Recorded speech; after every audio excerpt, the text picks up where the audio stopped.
ስደት ማንነትን ያሳጣል። ስደት ክብርን ይቀንሳል። ስደት ዝቅ ዝቅ ያደርጋል። ስደት እኔነትን እኛነትን ያጠፋል።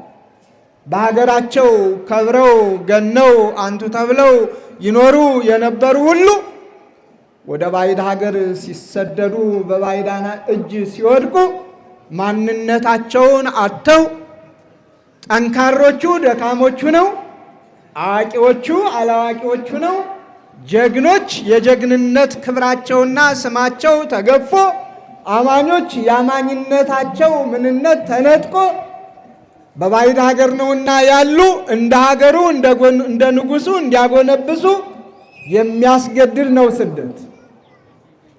አናንያ፣ አዛርያ፣ ሚሳኤል በተሰደዱበት ሀገር ለነሱ መልካም ነገር ነው የገጠማቸው።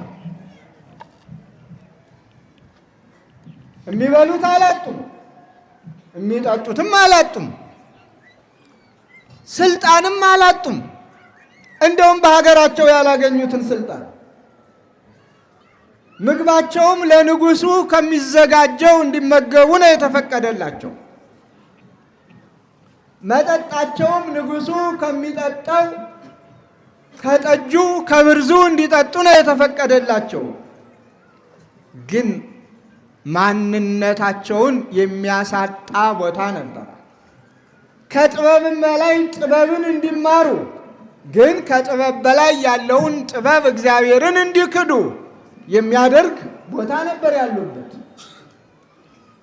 ከሃይማኖት በላይ ሃይማኖት ኑሯቸው እግዚአብሔርን እያመለኩ የሚኖሩት ሃይማኖት በሌለበት አንድ ሰው በምኞቱ ፍላጎቱ በጉልበቱ ባቆመው ምስል እንዲንበረከኩ እንዲሰግዱ በሚደነገግበት ሀገር ነበር የወደቁት። ይህ ሁሉ ክብራቸውን አሳጥቷቸዋል። ስደት ይሄ ነው እንግዲህ። ይሁን እንጂ እነሱ የሚበላ ካገኘን የሚጠጣ ካገኘን እኛ ምን ቸገረን፣ በዛውም ላይ ከተሾምን ከተማርን ካወቅን ከተመራመርን በባዕድ ሀገር እንዲህ አይነት ክብር ካገኘን የሚለው ነገር ለነሱ ቦታ አልነበረውም። ምክንያቱም ተሰዳጅነታቸው የመጀመሪያው የህልውናቸውን ያጠፋው ስማቸው ሲገፈፍ ነው። አናንያ፣ አዛርያ፣ ሚሳኤል የሚለው ስማቸው የተወለዱበት አካባቢ ወላጆቻቸው በአካባቢው የሰየሟቸው ከሃይማኖት ጋር የሚያያዘው ስም ጠፍቶ ማን ብሎ ነበር የሰየማቸው ንጉሱ? አቤት አንድ ሰው ሲድራቅ፣ ሌላ ሰው ደግሞ አቤት ሚሳቅ፣ ሌላ ሰው ደግሞ አብደናጎ። ልዩ ልዩ ስም ነው የሰጣቸው። ይህ ማንነትን የሚያሳጣ ስም ነው። ክብርን የሚያሳጣ ስም ነው። እንዲህ ሆኖ ግን የሚበሉት ሞልቷል፣ የሚጠጡት እንደ ልብ ነው።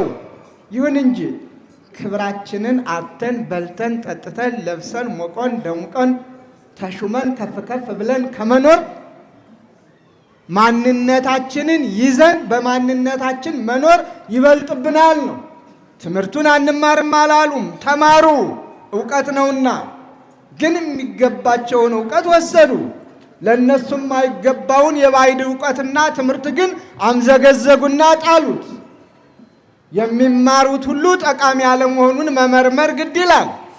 በትምህርት ዓለም ውስጥ ስንፍና የስንፍና ትምህርት አለ። እግዚአብሔር የለም የሚል ትምህርት ቢኖር ስንፍና ነው። ግደል የሚል ትምህርት ቢኖር ስንፍና ነው። ስረቅ የሚል ትምህርት ቢኖር ስንፍና ነው። አመንዝር የሚል ትምህርት ቢኖር ስንፍና ነው። ቀማ ታገል የሚል ትምህርት ቢኖር ስንፍና ነው። ስለ ሀገር ክብር የሚደረግ ሌላ ነው። ስለ ወንጀል የሚደረገው ትምህርት ሌላ ነው። በእያንዳንዱ ነገር። ስለዚህ እነዚህ ሶስት ወጣቶች ዕውቀትን እንደ ዕውቀት ወሰዱ።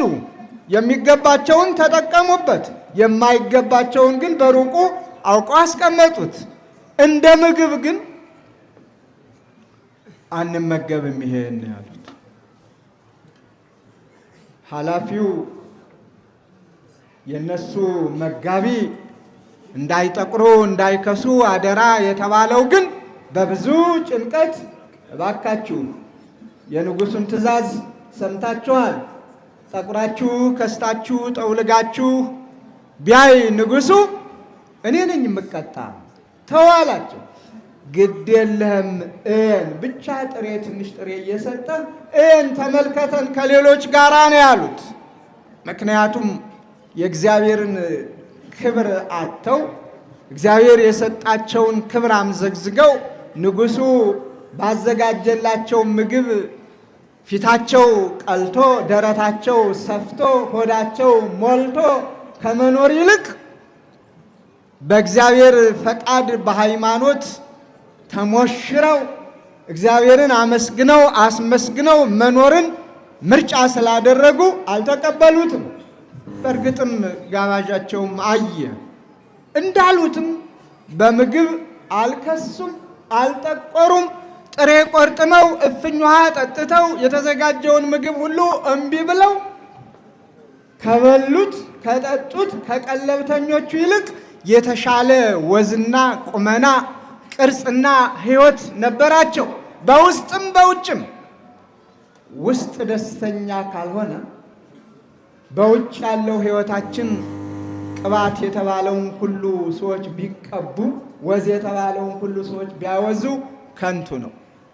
ውስጥ ደስተኛ ሲሆን ውጭም ደስተኛ ይሆናል። ያኔ የሆነላቸው እምነታቸው። በዚህ ሰይጣን ቀና፣ በዚህ ሰይጣን አፈረ። ሰይጣን ደግሞ ማደሪያ አለው። ቀጥታ ሰይጣን ነኝ ብሎ ሰውን አሳስቶ ሰውን ጠልፎ ሰውን የጣለበት ጊዜ የለም።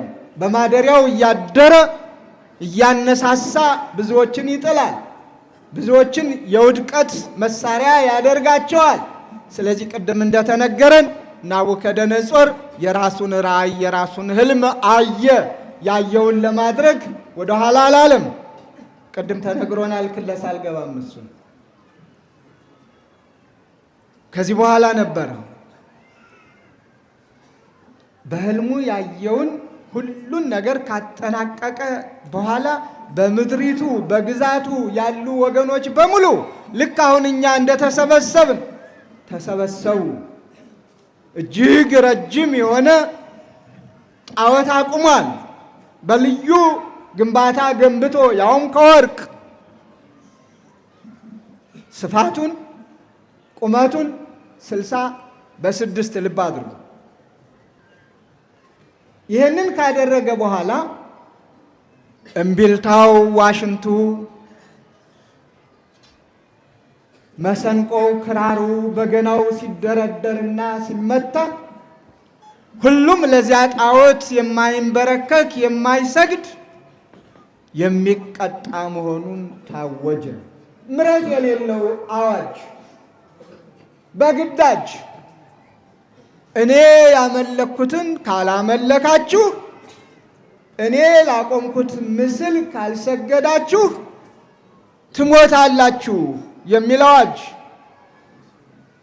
የሙዚቃ መሳሪያዎችን ደርዳሪዎቹ እየደረደሩ ዘፋኞቹ እየዘፈኑ ኃያላኑም ድኩማኑም ባለጸጎቹም ድሆችም ትንሾቹም ትልቆቹም እገሌ ወገሌ ሳይባል ለዚያ ጣዖት ሁሉም ተንበረከከ። ከነዚህ ከሶስቱ ጀግኖች በስተቀር እነሱ ዝቅ አለ። ሁሉም ሲሰግድ ሲንበረከክ ሲወድቅ ሲነሳ ባሉበት ቀጥ ብለው ቆመዋል። ይህንን ያዩ የሰይጣን ማደሪያዎች ንጉሥ ሆይ አንተ ከፍ ከፍ ያደረካቸው፣ አንተ ባለሟሎች ያደረካቸው፣ አንተ በአውራጃዎች የሾምካቸው፣ አንተ ላቆምከው ምስል አልሰገዱም፣ አልተንበረከኩም፣ ትእዛዝህን አፍርሰዋል፣ ቃልህን አቃለዋል፣ ሕግህን አላከበሩም። ምን ትላለህ ነው ያሉት። በቁጣ ኃይል ተሞልቶ ባለው በንግስናው ግርማውን ተጎናጽፎ መንፈሳዊ ግርማ ያይደለ ሰይጣናዊ ግርማ መንፈሳዊ ቁጣ ያይደለ ሰይጣናዊ ቁጣ። ለምንድነው ያልቆማችሁ ያልሰገዳችሁ? እኔ ላልኩት ለምንድነው ያልተንበረከካችሁ? ጥያቄው ነው። በዚህ ጊዜ ነበር ንጉሥ ሆይ አንተ ላቆምከው ምስል አንሰግድም፣ አምላካችን ያድነናል። አያችሁት ደስ ሲል። ከነዚህ ከሶስት ወጣቶች ይህንን ነው መማር ያለብን። አምላካቸውን ተጠራጥረውት አይደለም፣ አዳኝነቱን አላምን ብለው አይደለም። እስከ መጨረሻው ድረስ ንጉሡ ተስፋ መቁረጥ ነበረበት። ቅድም እንደነገሩ ሊቀ ሊቃውንቱ ቁርጥ ሐሳባቸውን ቁርጥ ውሳኔያቸውን ምንም ይባል ምን እሱ ላቆመው ምስል የማይሰግዱ መሆኑን እግዚአብሔር ባያድነንም እንኳ በዚህ በምድራዊው ዓለም በአንተ ፊት ከዚህ አንተ ካዘጋጀው መግደያ እሳት ባያድነንም እንኳ በመንግስቱ የመንግስቱ ወራሾች ሁነን እሱን እያመለክን እንደ መላእክቱ መላእክቱን መስለን የምንኖርበት ዓለም ስላለ፣ ስለዚህ ስለ ምድራዊው ዓለም፣ ስለ ጊዜያዊ ዓለም፣ ስለ ኃላፊው ዓለም አንተም ኃላፊ በሆንክበት ግዛትህ ለጊዜው በሆነበት ምንም ቦታ የለንም ነው። አዎ በቁጣ ስለነበረ ወረወራቸው። ባድነንም እንኳ ብለው ነበር። አዳናቸው አላዳናቸውም? እግዚአብሔር አድኗቸዋል። ደስ ይበላችሁ እናንተንም ከመከራ ሥጋ ከመከራ ነፍስ አድኗቸዋል። የሚገርመው እነሱ ብቻ እኮ አይደለም የዳኑት። ናቡከደነጾሩንም እኮ አዋጁን በአዋጅ እንዲሽር አድርጎታል። አዋጁን በአዋጅ ልብ አድርጉ። የመጀመሪያው አዋጅ ለጣዖት ያልሰገደ ይሙት በቃ ፈርዷል። ቤቱ ይቃጠል፣ ይበርበር፣ ይመዝበር ብሎ አውጆ ነበር። አሁን ደግሞ መንግስቱ ዘላለም ወምኩናኑኒ ለትውልደ ትውልድ፣ ግዛቱ ለልጅ ልጅ ነው ብሎ የእግዚአብሔርን ዘላለማዊ ንጉስነት ዘላለማዊ ገዥነት አምኖ አውጆ የትኛውም ወገን በሙሉ ከዳር እስከ ዳር በአናንያ በአዛርያ በሚሳኤል በዳንኤል አምላክ እንዲመካና የዳንኤልን የአናንያ የአዛርያ ሚሳኤልን አምላክ እንዲያመልክ አዋጁን በአዋጅም የሻረበት ነውና እግዚአብሔር የተመሰገነ ይሁን። ታሪኩ ባጭሩ ቅድም ተምረነዋል። አሁንም ከልሼላችኋለሁ። ከአናንያ ከአዛርያ ከሚሳኤል ምን እንማር? ምን ተማር? አናንያ አዛርያ ማንነታቸውን አጥተው በስደት ሀገር በሄዱበት ጊዜ በስደት ሀገር ምንም ሁሉም ነገር ቢሟላላቸው ከራሳቸው ማንነት የስደቱን ኑሮ ጥቅሙን ጥቅማ ጥቅሙን መሳሪያ አድርገው ማንነታቸውን ለያጡ በጽናት ሃይማኖታቸውን በአደባባይ የገለጡ ወጣቶች ናቸው።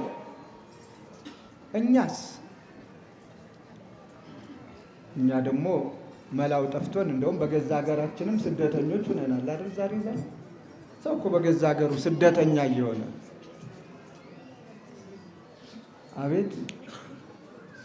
በገዛ ሀገሩ ከቤቱ ተፈናቅሎ ሜዳ ላይ የሚወድቅ ከሆነ መጠለያ አጥቶ ፀሐዩም ብርዱም ክረምቱም በጋውም የሚፈራረቅበት ከሆነ ስደተኛ ነው ማለት ነው።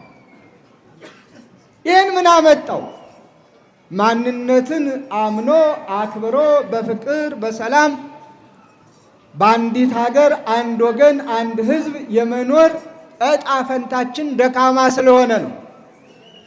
እኔ በልጥ በሚለው ክፉ አስተሳሰብ ተመካክሮ ተወያይቶ ችግርን የመፍታት አቅም ማነስ የብዙዎችን ክብር ነክቷል። የብዙዎችን ማንነት አጥፍቷል። የብዙዎችን ቤት አንኳኩቷል።